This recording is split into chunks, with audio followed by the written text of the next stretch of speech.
વર્ષથી પાલેજમાં જૂના અને જાણીતા computer, laptop, CCTV camera service, printer repairing તેમજ નવા અને જૂના કોમ્પ્યુટર લે વેચ કરનાર. એડમિશન ફોર્મ તેમજ તમામ સરકારી ફોર્મ ઓનલાઈન ભરી આપવામાં આવશે.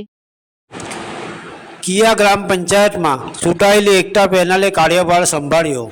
ઉપસરપંચ તરીકે વસીમ મલેકની બિનહરીફ વરણી. તાજેતરમાં કરજણ તાલુકામાં ગ્રામ પંચાયતોની ચૂંટણીઓ યોજાઈ હતી, જેમાં ચૂંટાયેલા નવનિયુક્ત સરપંચોને ચાર્જ સોંપવાની પ્રક્રિયા તાલુકાના જે તે અધિકારીઓની હાજરીમાં ચાલી રહી છે. જે અંતર્ગત કિયા ગ્રામ પંચાયતમાં એકતા પેનલ વિજેતા બની હતી, જેઓને આજરોજ ગ્રામ સેવક કરણસિંહ પરમારની હાજરીમાં નવનિયુક્ત સરપંચ શીતલબેન કિશન પાટણવાડિયાના સદસ્યોની હાજરીમાં ચાર્જ સોંપવાની કામગીરી કરાઈ હતી. સાથે સાથે ઉપસરપંચ માટે પણ પ્રક્રિયા હાથ ધરવામાં આવી હતી.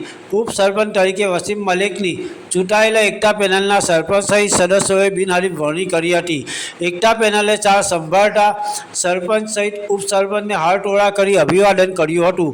ગ્રામ પંચાયતના ઉપસરપંચ વસીમ મલેકે મીડિયા સાથે વાતચીત કરતા જણાવ્યું હતું કે ગામના જે વિકાસના કામો બાકી છે, જેમાં આરસીસી માર્ગ, પાણીની સમસ્યા, પેવર બ્લોક, પ્રાથમિક શાળા, જે અમે પૂરા કરીશું. યાકુબ પટેલ, કરજણ.